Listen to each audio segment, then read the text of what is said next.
इसके बाद में बात करते हैं लिक्विड फॉर्म के बारे में, ठीक है। तो लिक्विड में क्या होगा, याद रखना बच्चों, लिक्विड के अंदर अपने पास वॉल्यूम है, वो तो क्या होगी, डेफिनेट होगी, ठीक है। बट स्पेस के अंदर चेंजमेंट आएगा, ठीक है। स्पेस क्या हो जाएगा, अलग हो जाएगा। जैसे कि वाटर, H2O की बात कर लेते हैं, ओके, लिक्विड फॉर्म में होता है। तो ये अपने मान लो बॉक्स है, इसके अंदर पार्टिकल्स दूर दूर होंगे, इस तरीके से क्लोजली बाइंड नहीं होंगे, लूजली बाइंडेड होंगे, लूज लूज बंधे होंगी वो चीजें, ठीक है, ओके। तो इससे ध्यान रख लेना। और इसमें जो इंटरमोलिकुलर फोर्स है वो सॉलिड की कंपेयर में थोड़ा सा कम लगेगा, ठीक है।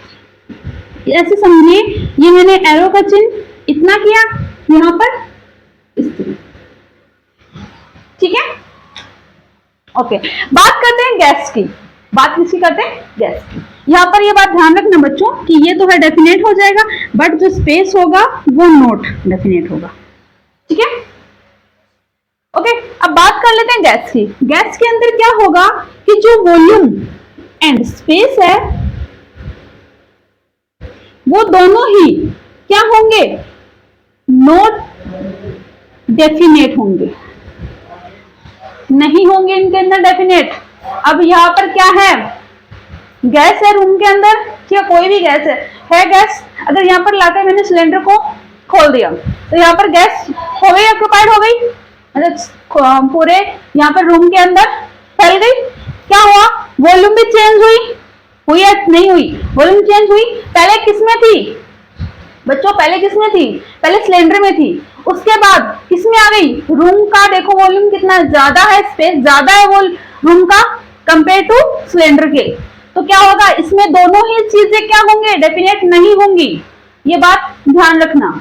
अगर बात करो लिक्विड की, लिक्विड में समझना चाहोगी किस तरीके से, मैम ये डेफिनेट होगी वॉल्यूम बट स्पेस डेफिनेट नहीं होगा, वाई, कैसे। मान लीजिए एक है 1 लीटर की बोतल, लिक्विड की बात समझते हैं, ठीक है, लिक्विड की बात समझते हैं। मान लीजिए यहाँ पर है अपने पास, एग्जांपल देखते हैं, 1 लीटर की एक बोतल है और एक है अपने पास 2 लीटर की, ठीक है।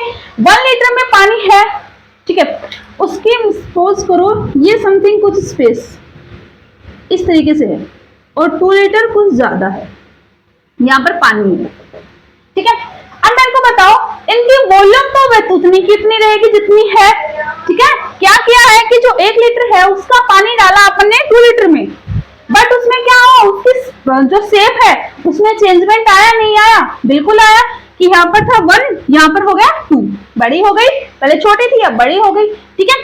बोतल की साइज में क्या आया, चेंजमेंट आया, तो वो अपने लिए क्या हो जाएगा, लिक्विड हो जाएगा। इसीलिए कहा कि बच्चों जो वॉल्यूम है वो डेफिनेट होगी, बट जो अपने पास स्पेस है वो डेफिनेट नहीं होगा। क्लियर बात। बट इसमें क्या होंगी, दोनों चीजें डेफिनेट होंगी, स्पेस भी एंड वॉल्यूम भी। बात समझ में आई। ये चीजें बहुत ही कंफ्यूजन वाली होती हैं। पता है सॉलिड है, देख लिया हाँ सॉलिड है, बट इतना नहीं पता होता कि किस तरीके से सॉलिड होगी, ठीक है। अब बात कर लेते हैं, एक आप चीज पढ़ते हो यहाँ पर देखो कि सॉलिड ज्यादा होगा, फिर होगा लिक्विड, फिर होगा गैस। कभी सोचा है कि ये ऐसा ही क्यों होता है? कभी सोचा है कि सॉलिड पहले क्यों आता है, फिर लिक्विड क्यों आता है, फिर गैस ही क्यों आता है? ठीक है, कुछ चेंजमेंट क्यों नहीं आता है इसके अंदर कि भाई लिक्विड पहले आ जाए और गैस बाद में आ जाए? ऐसा हो सकता है क्या? नहीं होता। करना चाहोगे तो हो जाएगा, बट आप जो चीज समझ रहे हैं उस पर फोकस करें तो ऐसा नहीं होगा, ठीक है। तो समझो सॉलिड मैंने क्यों कहा, सबसे पहले बात यहां पर आ जाओ, ये समझो, दो चीजें ध्यान रखना। जैसे कि मैंने अभी बताई डेफिनेशन, वैसे इसके अंदर होगा कि यहाँ पर जो इंटरमोलिकुलर जो फोर्स है इनमें क्या लगता है, ज्यादा होता है, इसीलिए सॉलिड क्या आएगा, पहले लिखेंगे। बात समझे, सॉलिड को अपन पहले लिखेंगे। बट जब बात करो लिक्विड की, वो क्या होता है, सॉलिड की कंपेयर में कम होता है, कम इंटरमोलिकुलर फोर्स रखता है बट कंपेयर टू सॉलिड के कम। ओके, तो लिक्विड आ गया। गैस है वो तो रखती नहीं है, इतना बाइंडेड हो नहीं पाएगा, ठीक है। एनवायरमेंट में गैस है, कैसे बाइंड करोगे अपन उसको? ओके, तो गैस होती है सबसे लास्ट में।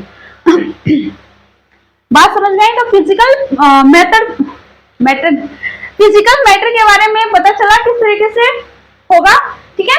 फिजिकल मैटर समझ गए कि देखकर पहचान लेंगे कि हाँ ये सॉलिड है, लिक्विड है, गैस है, ओके। अगर वाटर क्या है, लिक्विड फॉर्म में बता देंगे हाँ लिक्विड है। अगर वो वेपर बन रहा है तो बता देंगे गैस है। अगर वो क्या बन गई, आइस बन गई, तो बता देंगे वो क्या है, सॉलिड है, ठीक है।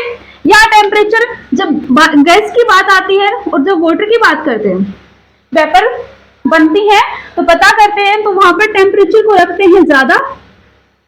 आइस की बात आती है तो टेम्परेचर को रखा जाता है कम, ठीक है ना। इसलिए तो बर्फ बनती है। बात समझ में आ गई, ओके। तो इतना आप एक बार उतारोगे तो क्या बस समझ लिया। ओनली ये बात ध्यान में रखना, वॉल्यूम एंड स्पेस का पूरा इसमें फिजिकल जो मैटर है उसके अंदर इन्वॉल्वमेंट होगा इन दो चीजों का, ठीक है। और एक इंटरमोलिकुलर जो फोर्स है उसका। अब बात कर लेते हैं केमिकल के बारे में, ठीक है। अब केमिकल के बारे में डिस्कस कर लेते हैं थोड़ा सा कि किस तरीके से होगा, ठीक है। करें डिस्कस, चलो यहां पर देखते हैं। इतनी बातें समझ में आ गई। इतना कुछ टिपिकल है नहीं, और ये समझना इसलिए जरूरी है कि एग्जाम में बहुत सी चीजें पूछ ली जाती हैं। 11th वाले में नहीं पूछी जाएंगी, बट जब नीट की तैयारी करोगे तो उसमें छोटी छोटी चीजें पूछ ली जाती हैं, ठीक है। अब बात कर लेते हैं केमिकल के बारे में। तो केमिकल के बारे में बात करते हैं। फिजिकल का मतलब बताया कि देख के बता देंगे, बट केमिकल के अंदर ऐसा नहीं होने वाला, बिल्कुल नहीं होगा। कैसे बताएंगे कि केमिकल किस तरीके से होगा? अगर दो चीजें मिक्स कर देंगे तो अपन कैसे बताएंगे कि इनको अलग कैसे करेंगे? नहीं बता सकते ना, है। तो उसके लिए अपन अलग अलग चीजें देखेंगे। ये टू टाइप्स के होते हैं, एक होता है प्योर सब्सटेंस, एक होता है मिक्सचर, ठीक है। मैं बात कर लेती हूँ सबसे पहले किसकी, प्योर सब्सटेंस की बात कर लेते हैं। प्योर सब्सटेंस का मतलब सबके माइंड में यही बात आती है प्योर सब्सटेंस को लेके कि बिल्कुल प्योर है, शुद्ध है ना। ऑब्वियसली सी बात है, सबके माइंड में यही थॉट आता है कि बिल्कुल प्योर है, एकदम शुद्ध है, तो इसको अपन ने कह दिया प्योर सब्सटेंस। ओके, बात सही है। ओनली कोई एक एलिमेंट्स या कोई भी एक कंपाउंड उसके अंदर इन्वॉल्वमेंट होगा, बट इसके दो टाइप्स है, ठीक है। ध्यान में रखना, प्योर सब्सटेंस के दो टाइप्स होते हैं, elements and compound. Elements and compound. तो बात कर लेते हैं जो अपने लिए इंपॉर्टेंट चीजें हैं, वो है अपने लिए क्या, एलिमेंट्स। अब देखो ये चीजें लिखवाऊंगी मैं, ओके, ज्यादा टेंशन लेने की जरूरत नहीं है, और बताऊंगी कि किस तरीके से अपन ने डिस्कस किया था। अब बात कर लेते हैं एलिमेंट की। एलिमेंट्स का पता है सबको, पीरियोडिक टेबल आती है सब बच्चों को, 11th क्लास में हो गए, 10th तक समझा दी जाती हैं चीजें, 20, 30 तक एलिमेंट सबको याद होते हैं। याद नहीं हो रहे तो क्या है, मैंने अपने जो चैनल है उसके ऊपर डाल रखी है वीडियोस, वो आप देख सकते हैं, ठीक है ना। शॉर्ट ट्रिक है, बहुत अच्छे स्वीट एंड अच्छे तरीके से बता रखी है। बात करते हैं एलिमेंट्स के बारे में। एलिमेंट्स क्या होते हैं, ओनली वन एटम से मिलके बने होते हैं, तभी तो प्योर सब्सटेंस होंगे, ठीक है। प्योर सब्सटेंस किसी एक एलिमेंट से मिलके बने होते हैं। सपोज करो कैसे, एग्जाम्पल समझते हैं।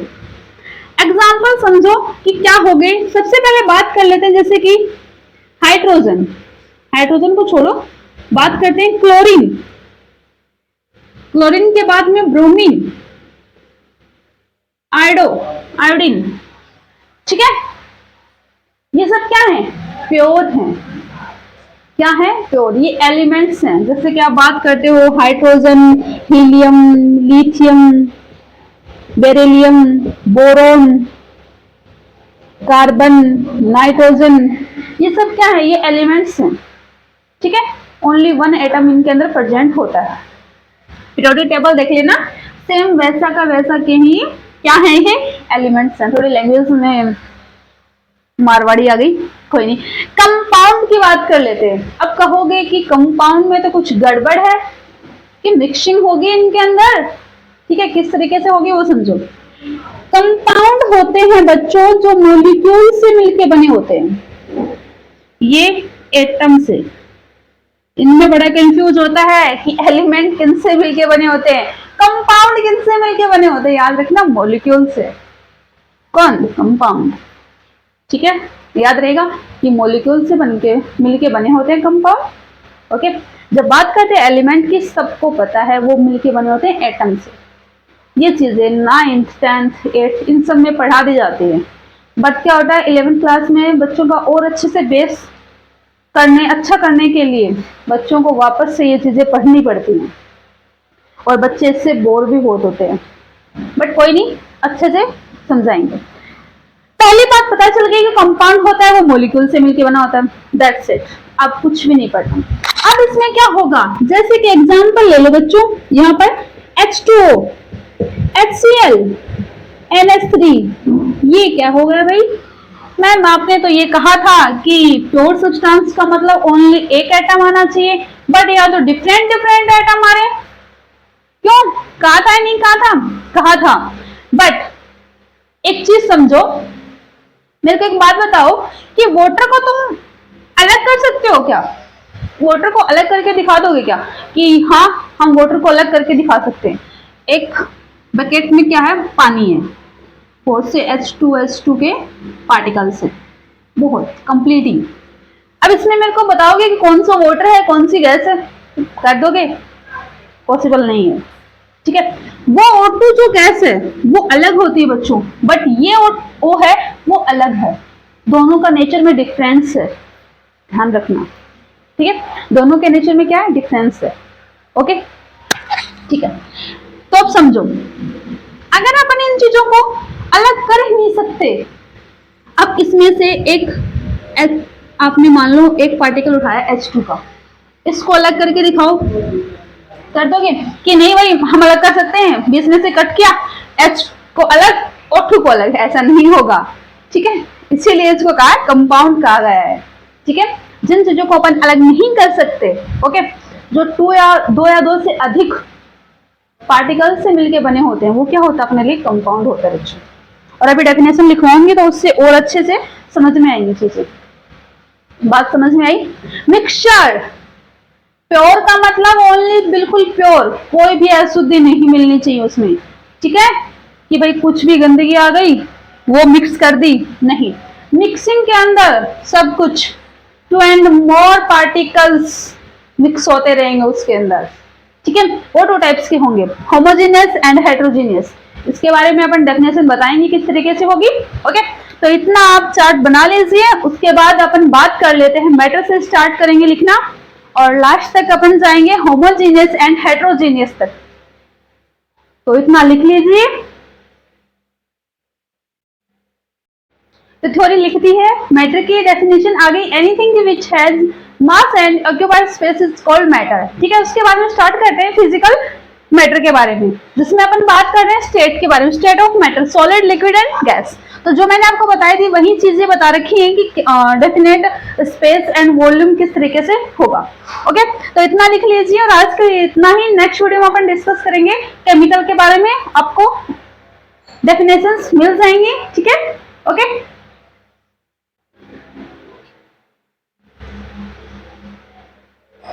तो यहां तक नोट कर लीजिए एक बार।